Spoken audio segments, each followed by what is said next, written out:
Digital media जितने भी ये उपकरण हैं, घड़ी से लेकर कंप्यूटर से लेकर पीसी से लेकर स्मार्टफोन से लेकर, इसकी जो दुनिया है डिजिटल वर्ल्ड बनता है। और जो हमारे बच्चे हैं they are the digital native, वो डिजिटल नेटिव है, हमें उनको डिजिटल सिटीजन बनाना है। Even yesterday I was discussing with ma'am. Ma'am, it's time to change ourselves. No doubt, we all are hard worker and we are trying good. अपने बच्चे के लिए हम सब कुछ करेंगे, उसके फ्यूचर के लिए हम उसके लिए पैसे भी इकट्ठे करेंगे, प्रॉपर्टी भी बनाएंगे। कल को क्या पता बच्चे उसको यूज कर सके कि नहीं कर सके, वो गलत कंपनी में ना पड़ जाए। When we talk about teaching through digital media, it is very, very important that we understand the basics component of teaching otherwise. अगर हम बच्चों को पढ़ाते हैं, बताते हैं, तो ज़रूर वो सुनते हैं, बात सही है। और अगर हम उनको कुछ विजुअल दिखाते हैं, वो याद रखते हैं। अगर हम उनको इन्वॉल्व करते हैं, तो वो सीखते हैं। Involvement, active learning is very, very important.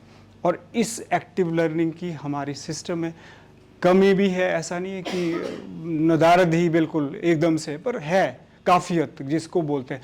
अब बच्चा बड़ा होता है, स्कूल कॉलेज से आता है, काफ़ी हद तक जब वो बाहर की दुनिया देखता है, वहाँ पे स्किल चाहिए होती है, वहाँ पे वैल्यूज़ चाहिए होती है, वहाँ पे और तरह की जो टेक्निकलिटी चाहिए होती है।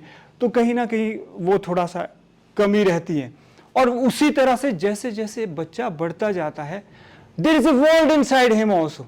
भीतर भी तो एक दुनिया है, संवेदनाओं की दुनिया है, हार्मोनल चेंजेस होते हैं, कितने चेंजेस होते हैं। वास्तविक जो लाइफ है उसके लिए हम तैयार करने में कहीं ना कहीं कमियां रहती हैं। इसके पीछे का कारण ये कि वो इन्वॉल्वमेंट नहीं हो पाती, एक्टिव लर्निंग नहीं हो पाती। अगर हम बच्चों को बताते हैं तो सुनते हैं बेचारे। और अगर हम उनको कुछ विजुअल दिखाएंगे, वो याद भी रहेगा उनको, क्योंकि फिर उसमें सुनना भी हो गया, देखना भी हो गया। कम्युनिकेशन स्किल में जो 2 इंद्रियां इन्वॉल्व होगी, वो थोड़ी देर तक रखेंगे। और फिर अगर हम उनको इन्वॉल्व करते हो, सीखेंगे। क्योंकि इन्वॉल्वमेंट क्या लगता है आपको मैम? यस मैम, कम हो प्लीज़। सर के जो थॉट है उनके साथ तो हम एग्री ही हैं। अपनी पर्सनल टीचिंग अगर हम उसमें देखें टीचिंग एरा में भी, तो we also face same kind of situation. Or we most of us, we are no doubt we are not including all the activities in each and every chapter, because we have more pressure. All we know that we have more pressure to complete our curriculum syllabus also, because there are FA, there are FA1, FA2. Now we have a pressure. We are sitting here and we have a little bit pressure on our mind that we have to go back to school, and after 1 month there will be FA1. So this is also one of the pressure. But according to the NEP 2023 framework, curriculum framework, so we have to change our attitude. Even yesterday I was discussing with ma'am. Ma'am, it's time to change ourselves. No doubt, we all are hard worker and we are trying good. But even then we have lots of lackings behind which we have to overcome. We have to try new methodology on our students, because they are also 21st century children. Good. So according to their mind, according to their needs, we have to put our best, whatever they want. So we can't say that whatever I'm teaching that is good. Might be there is some lackings. So all we have to work on that, or we have to indulge more and more activities for the students, for so that they can retain that in their mind for longer time. Thank you. Thank you very much. Does ma'am deserve a big round of applause? I think ma'am, you are a good speaker. Ma'am ने एक चीज़ कही कि 21st century में बच्चे जो जन्मे हैं वो बड़े डिजिटल दुनिया में हैं। क्योंकि ये डिजिटल मीडिया की बात हो रही, तो मैं ये जो सिमेंटिक्स यूज़ किया था कि मीनिंग ऑफ वर्ड, तो मैं इसी से ही आगे जाऊंगा कि डिजिटल मीडिया है क्या। इसको एनालॉग वॉच बोलते हैं। आपके पास डिजिटल वॉच है? Are you comfortable ma'am? Okay please ma'am present करो। I have used this only for one purpose. I have, that is, I count my steps daily, because I think that is good for my health. Good. Digital media जितने भी ये उपकरण हैं, घड़ी से लेकर, computer से लेकर, पीसी से लेकर, स्मार्टफोन से लेकर, इसकी जो दुनिया है डिजिटल वर्ल्ड बनता है। और जो हमारे बच्चे हैं they are the digital native. आप एग्री करते हैं मैम? वो डिजिटल नेटिव है, हमें उनको डिजिटल सिटीजन बनाना है। मान लीजिए उनके पास स्मार्टफोन भी है, पीसी भी है, सब कुछ है, और वो डिजिटली लिटरेट नहीं है, तो वो एक चीज़ तो इन्फॉर्मेशन वगैरह उनके पास नहीं आएगी। दूसरी चीज़ अगर डिजिटली उनको अच्छी तरह से पता नहीं है तो क्या कुछ लगता है आपको? Yes, misuse. ये मिसयूज़ जो है बहुत बड़ी डिस्ट्रैक्शन है teaching skill. Thank you ma'am. So now digital media को यूज़ करने के लिए स्किल अगेन स्किल, 3 स्किल्स बहुत ही ज़रूरी है, बहुत ही ज़रूरी। That is communication skill, technical skill and cognitive skill. Honourable Satyan sir इसमें हमारे लिए एक शिक्षा के क्षेत्र में बड़ा सोर्स बने हुए हैं। हम सभी अध्यापकों को अपने ज्ञान से लाभान्वित कर रहे हैं। और सर ने कहा कि डिजिटल मीडिया हमने अपनाना है तो उसके लिए 3 चीज़ों का ज्ञान होना हमारे लिए अति आवश्यक है। इसमें सबसे पहली जो चीज़ है वो है कम्युनिकेशन स्किल। हम तभी आगे बढ़ सकते हैं अगर we are able to communicate whatever there in our mind. If we are able to communicate our thoughts to the listeners, then we are good speakers, and whatever we think, that particular thing will go to the minds of the listeners. So first requirement is good communicator, and second technical skills में the students should be able to handle the media. The students should have the knowledge of operating computers, mobiles, and then they can assess the required knowledge if they are able to go in that particular field. And third thing, cognitive skill. Cognitive means it relates to our minds, brain, thinking of the brain.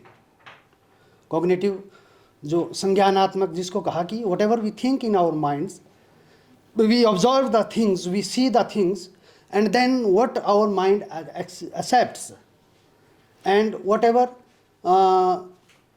Output is there, that is cognitive skill. Other thing sir told us कि navigational skills जो है sourcing information है, कि कहाँ से हमें कौन सी सूचना प्राप्त हो सकती है, and finding information in social media.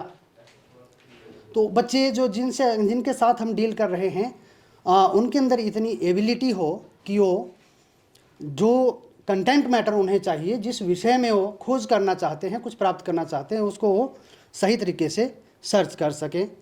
और विशेष बात जो सर ने कही कि ऑनलाइन सेफ्टी स्किल्स के लिए इसमें नेटिकेट जो वर्ड कहा, तो आई डोंट थिंक कि मैं किस हद तक ठीक हूँ या नहीं, कि एक सभ्य समाज में हम कहते हैं कि एटिकेट्स बोलते हैं, he is a well mannered person, he keeps good etiquettes. In the world of net it is netiquette. We have to prepare our children और students in such a way, no doubt they should use the media, phones, other things which are important in today's context, but the negative effects should always be stopped, or the students should be warned where to use and where not to use. Thank you, sir. बहुत बढ़िया, thank you sir, thank you very much sir. जैसा कि sir अभी आपने बोला कि जो ये वर्ल्ड है उसमें हम डिजिटल नेटिव हैं यहाँ के, और जो इसके जो आगे जो भी इसमें जो भी पॉपुलेशन, जो भी इसमें जो भी बच्चे पैदा हो रहे हैं वो डिजिटल सिटीजन है। तो कहने का मतलब है हमें उन सिटीजन को जो बदलती जो ये टेक्नोलॉजी के साथ उसको सामंजस्य से स्थापित करना पड़ेगा, नहीं तो कहीं ना कहीं वो पीछे रह जाएंगे। अगर हम मोबाइल की बात करें, पहले एक मोबाइल होता था, अभी भी है, नोकिया मोबाइल। स्टार्टिंग में हर किसी की जेब में नोकिया होता था sir phone. With the passage of time क्या हुआ कि उस फ़ोन ने अपनी टेक्नोलॉजी को अपग्रेड नहीं किया, कि उन्होंने क्वालिटी पे काम किया, पर जो उनकी जो समय की एक नीड थी उसके अकॉर्डिंगली वो अपने को अपडेट नहीं कर पाया, जिसके कारण क्या हुआ, मार्केट में दूसरे भी मोबाइल्स कंपनियां आना शुरू हो गई। उन्होंने मतलब कि वो एक 2G फ़ोन होता था तो उन्होंने 3G के ऊपर काम नहीं किया, पर किया काफ़ी, जब समय बीत गया उसके बाद किया। परंतु आज के समय में भी ऐसा ही है कि अगर हम आज की जो टेक्नोलॉजी के साथ अगर सामंजस्य स्थापित नहीं करेंगे तो हम कहीं ना कहीं पीछे रह जाएंगे, आउटडेटेड हो जाएंगे। तो मैं यही कहूँगा सर, जो टीचिंग लर्निंग प्रोसेस भी है उसमें हमें डिजिटल मीडिया का यूज़ करना होगा। अगर हमें बच्चों की और समय की जो इस टाइम की जो हमारी एक नीड है उसके साथ अगर हमने कोऑर्डिनेट करना है तो हमें बिल्कुल डिजिटल मीडिया के साथ चलना पड़ेगा सर, तभी आगे। बहुत बढ़िया sir, thank you. In the world of digital media teaching components, first is the communication skill, then technical skill and cognitive skill. I think cognitive skill most important, क्योंकि जो बच्चा हम नहीं जानते कि बच्चा क्या देख रहा है क्या नहीं देख रहा है। अभी आपने सुना होगा एक PUBG गेम होता था, उसमें बच्चे बहुत ज़्यादा एग्रेसिव होने शुरू हो गए थे। अब एक और आया, उसकी जगह आया कोई फ्री फायर करके आता है, तो बच्चे ग्रुप्स में खेलते हैं वो, और कभी आप ग्रुप्स में देखना उनको, वो कितने ज़्यादा एग्रेसिव हो जाते हैं, एक दूसरे को मतलब गालियाँ देते हैं या जो भी है। तो इस तरह के गेम्स हम इंट्रोड्यूस क्यों नहीं कर पा रहे हैं जो बच्चों को कोई मेंटल उनके लिए बहुत बढ़िया हो, उनमें कुछ ऐसी नई चीज़ें सीखने को मिले। अभी कई बच्चे हैं जो हम नहीं जानते, मेरा बेटा मुझे सिखाता है कि ये आपको ये पता है इसमें ये फीचर भी है, पर मुझे ये भी देखना पड़ रहा है कि वो जो बच्चों के साथ गेम्स खेल रहा है वो क्या उसका वो क्या स्टैंडर्ड है, हम लोग किस तरफ जा रहे हैं, अपने बच्चों की वैल्यूज़ को हम कैसे ख़त्म कर रहे हैं। आने वाले टाइम में हमें और भी इसमें ज़्यादा ध्यान देने की मेरे को लगता है ज़रूरत है। Thank you sir. Right, sir. Thank you very much, sir. When I started this NGO, like I told students not to go on Facebook, हटा के, लेकिन अभी 1 साल हुआ जब मैंने ये देखा कि हमारा दूर रहना भी अच्छा नहीं है। अगर आपको लगता है कि गलत चीज़ें वहाँ हैं तो हमारी इन्वॉल्वमेंट बहुत ज़रूरी है।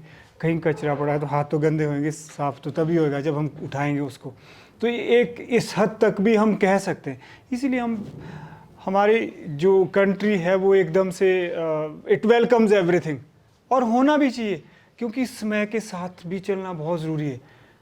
नो डाउट हमारे बच्चे बहुत अच्छा कर रहे हैं, लेकिन जो कहाँ लैकिंग है वो है संयम, उनको वैल्यूज़ है, क्यों कहाँ स्टॉप करे, कहाँ उनको बताए कि बस काफ़ी हो गया। ये चीज़ें बहुत ज़रूरी हैं। स्क्रीन टाइम एक ऐप होता है, उसमें स्क्रीन टाइम पता चलता है। स्क्रीन टाइम मैं हमेशा बच्चों का स्क्रीन टाइम देखता हूँ। जो बड़े बड़े बच्चे हैं हमारे पास तो बड़े ही आते हैं, हर रोज़ मैं उनके स्क्रीन टाइम चेक करता हूँ। 10-10, 12-12 घंटे स्क्रीन टाइम उनका शो होता है। ऐप फ़ोन में वो एक्टिवेटेड हो जाता है। अब स्क्रीन टाइम, तो स्क्रीन टाइम सेव कर लिया, और फिर जब देखते हैं तो 12 से 6 घंटे आने में उनको बहुत मेहनत करनी पड़ रही। They have to work very very hard. हम लोग बात तो कर रहे हैं कि हाँ भाई ठीक है, हम लोगों ने उसको इस तरह के वर्ड में जोड़ना है। हमको क्या मालूम है भाई कि सर्फिंग करते करते हमको, कि हम जैसे हम लोग ढूंढते हैं तो हमको तो पता है ये साइड नहीं देखनी है, ये चीज़ नहीं देखनी है। पर बच्चों के साथ कैसे इन्वॉल्व हों? बच्चे क्या देख रहे हैं? या तो वो गेम्स खेल रहे हैं, और या मुझे लगता है अगर पढ़ाई के समय पढ़ाई करते होंगे, 2 चीज़ करते होंगे। तो उनके साथ कैसे मिला जाए, उनकी बात कैसे जानी जाए, मेरा एक क्वेश्चन है। ठीक है असल सर। में सर का जो एक क्वेश्चन था कि हम क्या करें, हमें नहीं पता होता, तो ये प्रैक्टिकल भी है मेरा as a mother and as a teacher also. Schools में भी हमारा सबसे बड़ा काम एज पेरेंट्स और एज टीचर्स ये है कि हम अपना क्वालिटी टाइम बच्चों को दें जब से वो छोटे से हों। मेरे को पता है, मैं थकी हुई कुनिहार से मैं डेली अप डाउन करती थी, मैं डेली आती थी, बट छोटी सी बेटी थी 3 years old की, उसके साथ मैंने कभी उसको ये आज तक नहीं बोला होगा कि मम्मा बहुत थकी हुई है या मम्मा को बुखार है या कुछ भी है। मैं वहाँ से आने के बाद भी बाज़ार से सामान लाती हुई थी, उसके साथ मैंने घर में खेलना ही खेलना है, वो चाहे जो मर्ज़ी बोलती थी। फिर हम लोगों ने एक बहुत अच्छी हैबिट डेवलप की हम दोनों ने, वो थी शेयरिंग की। शेयरिंग में ये था कि वो सब कुछ बताती थी दिन भर का, आज मैंने ये किया, आज ये किया, तोतली ज़ुबान में बोलती थी। एंड मेरे पास शेयरिंग के लिए उसके लायक कुछ नहीं होता था, बट मैं कहानियाँ बना कर उसके शेयर करती थी। आज पता ही ऐसे हुआ, ये हुआ, आज ये बुरी चीज़ ये हो रही थी, बट मम्मा ब्रेव है तो मम्मा ने ऐसे किया, तो मम्मा जीत गई, ठीक है ना। वो चीज़ उसमें इतना ज़्यादा कॉन्फिडेंस हो गया था आज की डेट तक। आज वो एक बहुत अच्छी मल्टीनेशनल कंपनी में है एंड आज की डेट तक ये है कि हम दोनों एक एक छोटी छोटी चीज़ शेयर करते हैं। बाहर रहती है, मुझे कभी ये नहीं लगा कि किसी गलत सोसाइटी में होगी या कुछ भी होगा। हमें सिर्फ पेरेंट्स और टीचर्स की एक ही हमारी बात है कि हम अपने बच्चों को टाइम दें। पहले होता था कि 3-4 भाई बहन होते थे या जॉइंट फैमिलीज़ होती थी, तो उसमें बच्चों की केयर भी हो जाती थी और बच्चे आराम से आपस में रहते थे अच्छे से। कज़न्स में भी बहुत ज़्यादा प्यार होता था। अब एक एक बच्चा ही है, 2-2 बच्चे हैं, तो वो अपना शेयरिंग कहाँ करेंगे। खासकर जब टीन एज आती है ना, वो सबसे ख़तरनाक स्टेज होती है बच्चों की। ना तो वो शेयर कर सकते हैं, डरते हैं क्योंकि पेरेंट्स ने कभी उनको फ्रेंडली रखा ही नहीं है, ठीक है ना। वो गलत मतलब हमारा ये था कि गलत से गलत कोई भी बात होगी वो बतानी है, छुपाना कुछ नहीं है। और वो चीज़ मतलब मैं हैट्स ऑफ टू हर कहती हूँ कि वो मुझे आज तक मुझे एक एक चीज़ पता चलती है। अब ठीक है, अब मुझे इतनी नॉलेज नहीं है कॉर्पोरेट सेक्टर की, मुझे नहीं है, बट वो फिर भी पूछती है, मम्मा ये ऑप्शंस आए हैं, मैं क्या करूँ। तो मैं उसकी सुनती हूँ सारी बात, ठीक है ना, बट फिर मैं उसको बोलती हूँ बेटा तुम्हारा अब अलग सर्कल है, आप उनसे ज़्यादा पूछो। मैं ये नहीं बोलती मुझे नहीं पता, तू अपना देख जो भी करना है। कभी उसको रिप्लाई आज तक नहीं दिया। अच्छा, दूसरी बात है, हम अपने बच्चों को तो दे देंगे क्वालिटी टाइम, ठीक है ना। हमारे में तो डिवाइड भी हो जाएगा कि चलो आज के दिन मम्मा के साथ है, आज के दिन पापा के साथ है। हम थके हुए भी होते हैं, हमारे को स्कूल की भी प्रॉब्लम्स होती हैं, ट्रैवलिंग की भी होती है, बस हमारी छूट जाएगी, जो भी है, ठीक है ना। और हमारे को घर का भी होता है, हमने मैनेज करना है, सब कुछ करना है। बट उसमें क्या है, हमने एक चीज़ देखनी है कि बच्चा जो है, जो हमारा बच्चा है वो हमारे सहारे है। अगर आज हम सब अपने बच्चे के लिए हम सब कुछ करेंगे, उसके फ्यूचर के लिए हम उसके लिए पैसे भी इकट्ठे करेंगे, प्रॉपर्टी भी बनाएंगे, कल को क्या पता बच्चे उसको यूज़ कर सके कि नहीं कर सके, वो गलत कंपनी में ना पड़ जाए तो सब। और हम उस समय डिपेंड करेंगे, काश हम पहले से ही कुछ करते। तो हम अपना भी टाइम एज पेरेंट्स के लिए मैं बोल रही हूँ, अपना भी टाइम अपने बच्चों के साथ जितने अच्छे से व्यतीत कर सके ना, उससे बड़े कोई प्रॉपर्टी या कोई खुशी नहीं है। बाद में बच्चे सब बाहर चले जाते हैं और फिर घर में रिटायर होकर खुद ही रह जाते हैं। इवन इतने बड़े बड़े घर बनाते हैं, बच्चों के तो जॉब्स भी बाहर, वो वापस आते ही नहीं है, घर ही नहीं आते हैं। तो हमें उस चीज़ को छोड़ के हम बस अपने बच्चों के साथ ही ज़्यादा बताएं और बच्चों में भी ये चीज़ हो गई कि नहीं मम्मा पापा हमारे साथ हैं तो हमें किसी चीज़ की ज़रूरत नहीं है। हाँ, उनको अलग भी नहीं करना, उनके पीयर ग्रुप से मना भी नहीं करना है, अलाउ करो टाइम के साथ। कहाँ गए थे पता होना चाहिए, है ना। वो सारा कुछ जब आप खुद बच्चों के साथ बच्चा बनोगे तो वो बच्चा कभी गलत नहीं करेगा।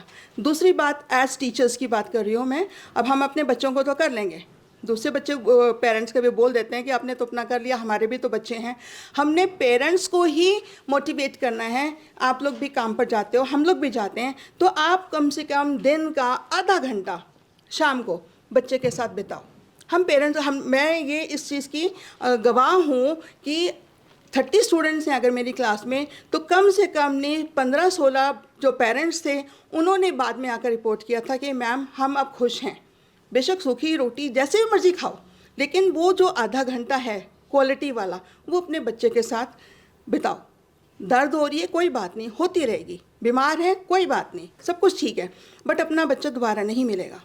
तो हमने ऐसे ही पेरेंट्स को भी मोटिवेट किया था कि और कुछ नहीं करना आपने। अच्छा स्कूल में क्या किया, अच्छा ये ऐसे लिखते हैं, कई पेरेंट्स को नहीं पता कुछ भी, ठीक है ना। अच्छा ऐसे लिखते हैं तो हमें ABCD लिखना सिखा दें।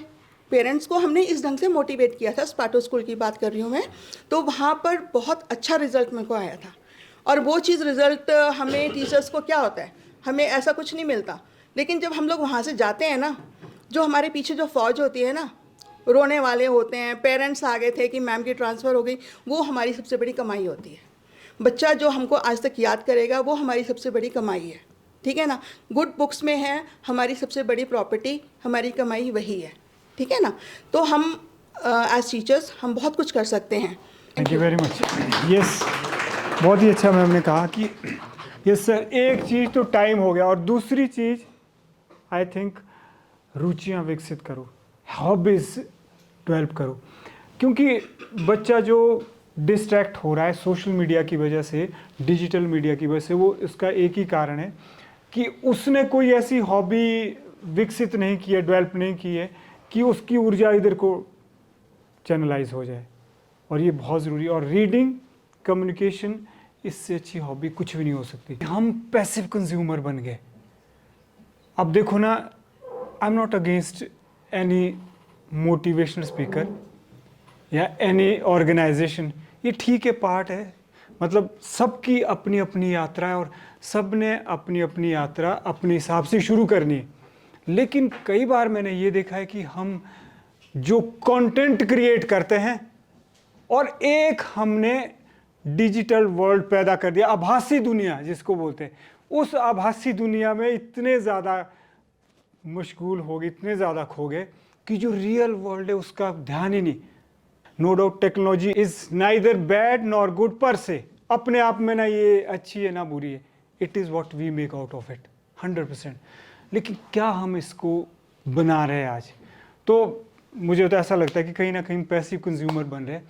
अब ज्ञान है, मान लीजिए हम ज्ञान ले रहे हैं, मैं हमेशा कहता हूँ कि समाज में जुड़ना चाहिए, समाज में जुड़े नहीं तो कुछ भी नहीं होगा। लेकिन ऐसी जड़ बन जाते हैं लोग, मीन्स कहीं जुड़े हैं तो बस वो passive consumer, passive listener. Sir agree होंगे मेरे से, यस सर, कि जब हम कुछ खाते हैं ना, अच्छी डाइट ले ली सर हमने, बहुत अच्छा दूध, दही, घी, मक्खन हम जब खाते हैं, बहुत अच्छा खाते हैं, तो वो हमारे शरीर को तब नहीं लगता है, वो तब लगता है जब हम पचाते हैं। यानी डाइट ही सही नहीं होनी चाहिए, हमें उसको डाइजेस्ट भी करना चाहिए। तो जो कंज्यूमिंग है, पैसिव कंज्यूमिंग, ये शब्द बहुत अच्छा शब्द है, आप जरूर नोट डाउन करें। इस पे आपने मंथन करना है, मैं आपको सिर्फ सूत्र में बता रहा हूँ, आपने इस पे काम करना है। पैसिव लर्निंग से बच्चों को कैसे हटाया जाए, पैसिव वॉचिंग से कैसे हटाया जाए, पैसिव व्यूइंग से कैसे हटाया जाए। पैसिव व्यूइंग के बाद ही एडिक्शन होती है